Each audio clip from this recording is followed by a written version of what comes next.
This is CBC Winnipeg News.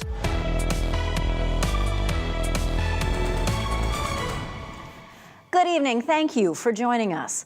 Wab Kinew's past run-ins with the law became fodder on the campaign trail today.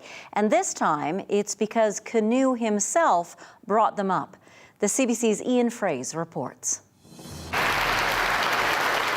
In front of a friendly crowd, NDP leader Wab Kinew spoke about the elephant in the room, his troubled past. Our political opponents want you to think that I'm running from my past. But actually, my past is the reason that I'm running. For some people, the mistakes Kinew made as a young man still define him. He had convictions for impaired driving and assaulting a cab driver, offenses for which he's been pardoned. He made misogynistic and homophobic rap lyrics and social media posts. I had a major problem with alcoholism, and I did some things that I'm not proud of. Kinew credits the justice system and his family with forcing him to change his life. Tough love has been one of the best things that's ever happened to me. Kinew used his personal experiences to explain why he'd be tough on crime as premier. I will never defund the police. He's trying to counter PC attacks. Because the NDP will never tackle violent crime, and this will only continue to get worse. Kinew says the Tories have an ulterior motive for running on crime this election. He says the PC's record is poor because crime rates are getting worse. Because it's not about crime. It's about me. And it's at least partially about the fact that I'm somebody who sometimes wears my hair in a braid. Kinew hinted at racism. He said the PCs are peddling a Manitoba where Indigenous and non-Indigenous people are looking at the other and demanding better. The PCs are trying to throw the stone and then hide their hand. PC MLA Kelvin Gertson says Kinew should be careful about suggesting the Tories are playing up race. The only person in this campaign so far that I've heard raise the issue of race is Wab Kinew. Political scientist Christopher Adams says the PCs under Heather Stephenson aren't inflaming tensions like her predecessor. I would say the previous Premier, Brian Pallister, in many ways was sowing divisions with some of the ways he was talking about issues, but I would say we haven't seen that with Heather Stephenson. If elected Premier, Kinew vowed to go hard after drug dealers, but he was short on specifics on that and other crime measures. More specifics are expected to come at a news conference on Thursday. Ian Fraze, CBC News, Winnipeg. Churchill is no stranger to polar bears, but a rash of bears in and around the northern Manitoba town in the middle of summer is indeed something strange. It's too early. Churchill, on the edge of Hudson Bay, is known as the polar bear capital of the world. But this is August, when polar bear sightings are typically uncommon. Conservation officers have responded to 76 calls about polar bears in or around the town, more than quadruple the calls they had at this time last year, possibly a record season. 3 problem bears are currently sitting inside a polar bear holding facility. There were none there last August. Problem bears aren't usually an issue until October. The latest problem bear to be sedated and captured was last week west of town. It weighed 910 pounds. Took 10 people to load it onto a polar bear-sized stretcher. Experts from Winnipeg's Jewish and Islamic communities are concerned after a series of anti-Semitic, anti-Arab messages were found on an underpass in the city. They say it's disturbing to see rising trends of anti-Semitism and Islamophobia in Canada. CBC's Zubina Ahmed reports. Sprayed in red paint all over the sidewalk walls. These hate-related graffiti messages were spotted on the Annabella underpass across Higgins Avenue. The abusive messages and derogatory symbols were directed against Jews and Arabs. This is leaving many in the community concerned. Clearly, this incident regardless of the fact that it was in an industrial area and many may not see it, is hateful and it's unacceptable. It's meant to hurt, and it does. It causes a feeling of insecurity in the community. According to a 2023 Statistics Canada report, police reported hate crimes targeting the Jewish community rose by 47% between 2020 and 2021. Rotran said that the history of Manitoba's hate crime goes up and down each year. There were 223 anti-Semitic incidents in Manitoba in 2021. That dropped to 51 in 2022. And Manitoba has been consistently worse than other Western provinces over the last number of years. According to the same report, hate crime for Muslims increased by 71% in the same year. Yusuf Sufi from Manitoba Islamic Association says any graffiti in the form of verbal threats can escalate to larger forms of violence. We have to, as a society, continually fight against, just like anti-Semitism, just like anti-Black racism, just like anti-Indigenous racism. This is an example of the need for that struggle to continue. The City of Winnipeg says that it treats racist graffiti removal requests on high priority. And when CBC informed them about the one here in Annabella Street, they got the crews to clean it up. Zabina Ahmed, CBC News, Winnipeg. Patients of a popular doctor in Morris are mourning her death. RCMP say Dr. Anna Kolakowski was shot in a murder-suicide over the weekend. She worked here at the Morris Hospital. They believe her son killed her before turning the gun on himself. Some of her former patients spoke with CBC News, telling us she was a compassionate doctor and a great listener who will be missed. Kolakowski's patients are now in search of a new doctor. Many are from nearby Roseau River and Anishinaabe First Nation. Winnipeg's air quality index is expected to move into the high-risk category tonight and tomorrow due to smoke from wildfires. The Air Quality Health Index recommends curbing strenuous activity outdoors. I spoke with Neil Johnston of the Manitoba Lung Association today. He says following that advice is a great place to start. And then on top of that, there's things that we can do. You can use an N95 mask that's well-fitting. It needs to be fit tested, but a good fitting N95 mask can help for the particulates. If the smoke is really thick and it's carrying other gases, the masks won't help that. So you have to remove yourself to a clean air, a building or area, a better air quality. We've had terrible forest fires in Canada in recent years, and with climate change, scientists say they could become even more frequent, even worse. How worrisome is that for you? It's very worrisome, keeping in mind that 1 in 5 Manitobans have a lung health issue, and the chronic exposure to wildfire smoke on top of other allergens, other occupational inhaled dusts and things that people may encounter in their work if they're working in a dusty environment. These effects are cumulative, and they cause the biggest thing is inflammation, not only in the lungs, but the small particles can get through the lungs and cause inflammation throughout the body. So there's issues with lungs, heart, circulatory system. You know, there's a higher risk of strokes, cancer if there's other gases involved.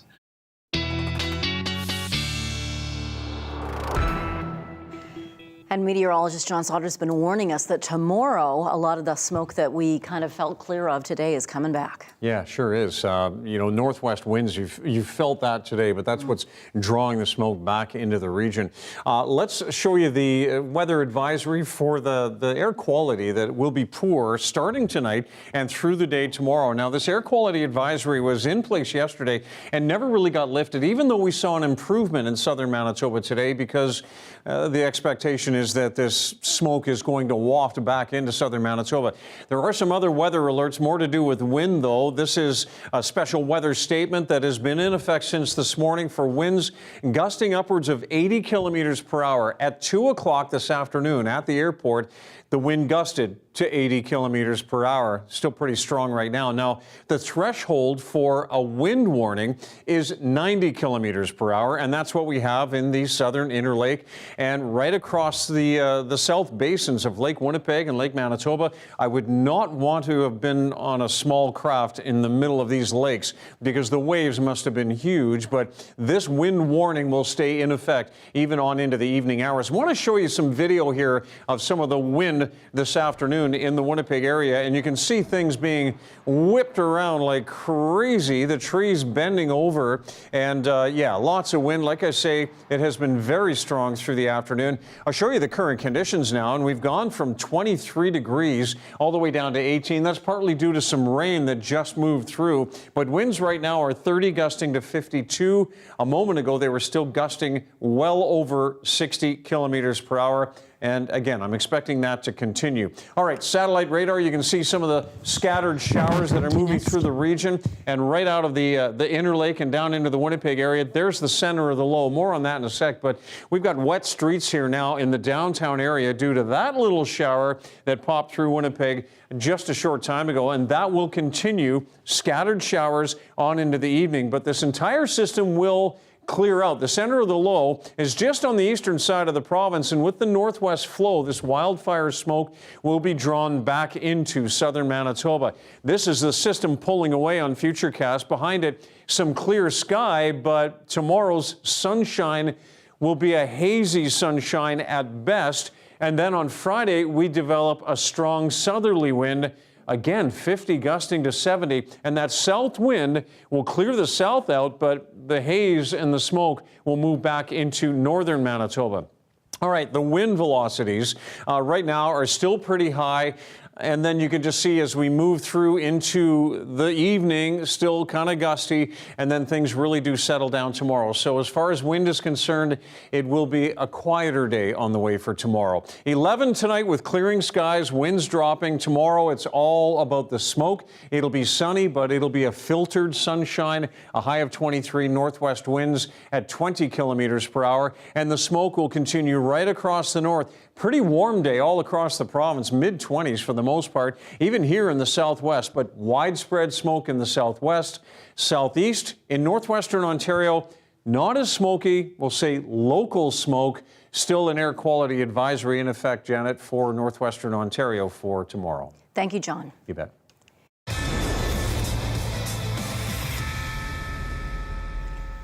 A new tennis facility in West St. Paul is in the spotlight this week. It's tailored for hosting professional tournaments and will serve as a launching pad for young players. The CBC's Gavin Axelrod serves up this story.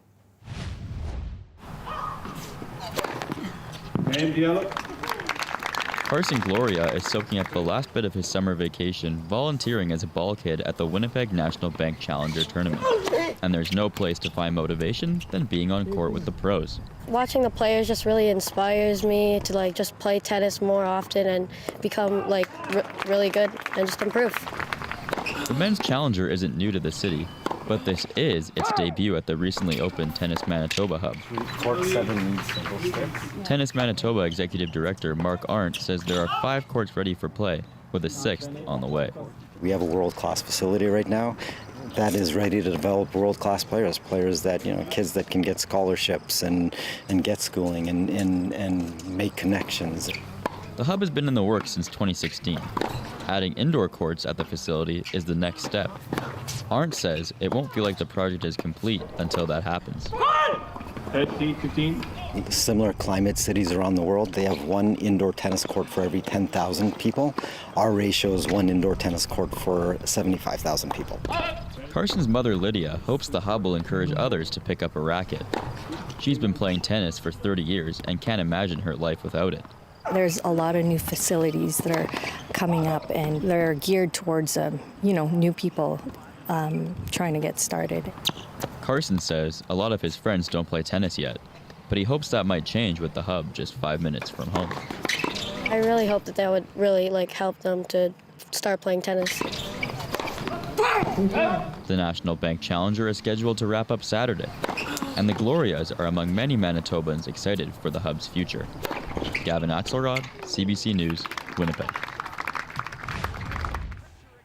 Star Winnipeg Blue Bomber quarterback Zach Collaros is still listed as questionable for Friday night's game. The Blue Bomber pivot was injured in last week's game against Edmonton. The Bombers have been tight-lipped about his condition. He did not practice with the team today. Collaros has not missed a game due to injury since he joined the Blue Bombers. Coming up, the Northwest Territories under a state of emergency because of those ongoing wildfires. 5 communities are under evacuation order, and more orders are expected. The latest when we come back.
A rural Manitoba politician is facing accusations of racism over his comments about Indigenous people.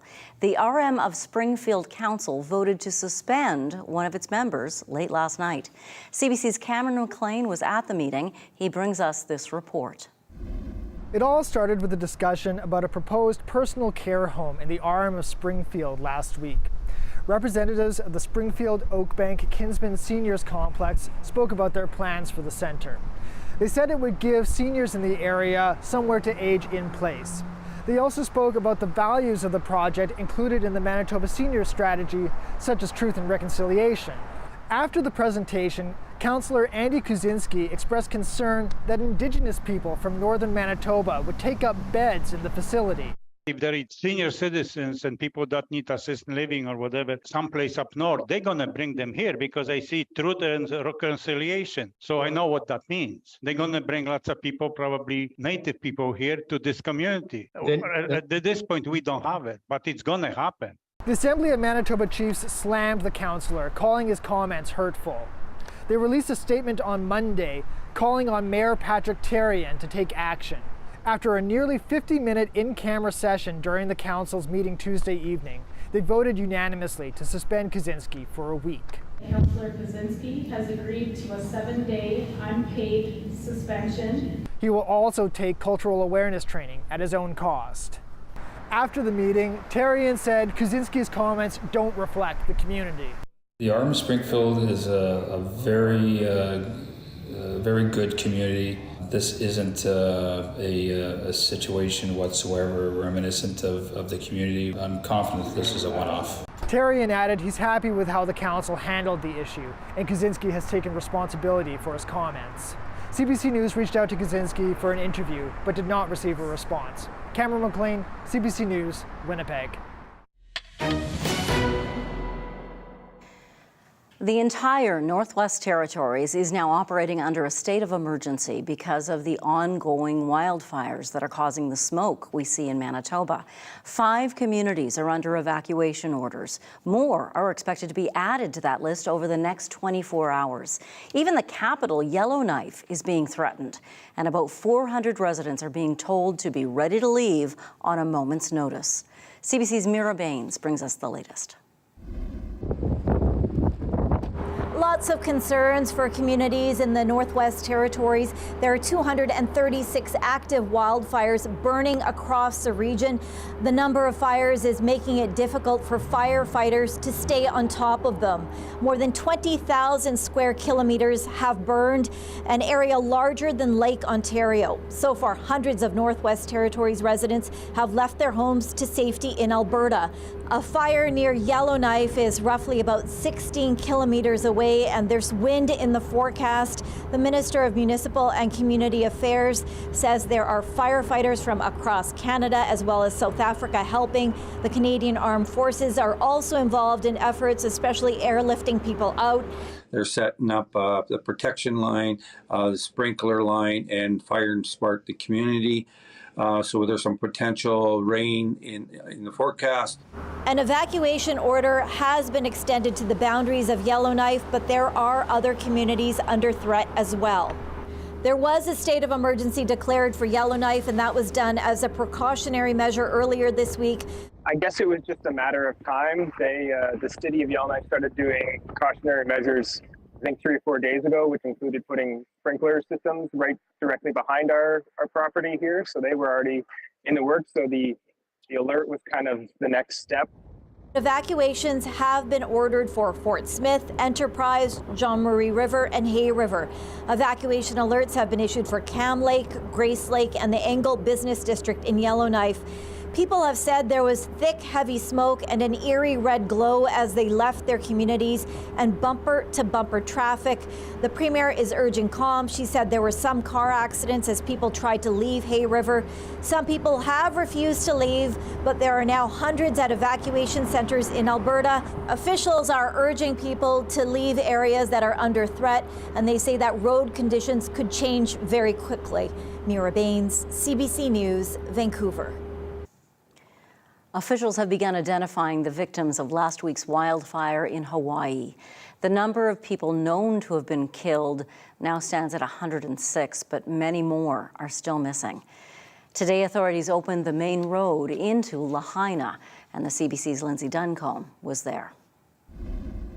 For the first time since the fire went through Lahaina, the highway is open, allowing traffic to pass through and allowing residents to go back and see what's left of their homes. There's National Guard checking to make sure people actually live in Lahaina before they go in, but from this vantage point, we can see just how vast the damage and how quickly that fire moved. The ground is completely charred. There's a sense of smoke in the air. What's happening in the community behind us is that continued grim search for survivors, but you can just see how destructive that fire was. This vehicle, obviously abandoned, totally charred. There is nothing left on the inside. The seats are melted, the metal is broken, the tires completely gone. A scene that is repeated throughout this community, just absolutely devastating damage. And the question now is, how difficult will it be for people to rebuild? I've spoken to people who said, you know what, when it comes to vehicles and to apartments, they don't have insurance for that as well. And we are hearing that the move forward as people begin to get inside to these communities is going to be one of a realization of just how difficult rebuilding will be. Lindsay Duncombe, CBC News, near Lahaina. Whoa, another look at the wind that's been whipping around today. John Sauter joins us when we return to show us what we can expect for the rest of the week, and then we'll have your daily left. You're watching CBC Winnipeg News.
Well, the wind was a big story today. Tomorrow, not as windy. However, it will be smoky once again. So sunny and hazy, warm and windy from the south on Friday. It shifts to the northwest Saturday. So breezy and still warm on Saturday at 27, slightly cooler on Sunday. And then on Monday, we have a chance for the next system to roll through with some showers. You know, firefighters get called to rescues involving many different types of animals. It's just part of the gig. But solving the problem that this critter in St. Vital found itself in involved a little creativity over the weekend. The rescue is tonight's Daily Lift.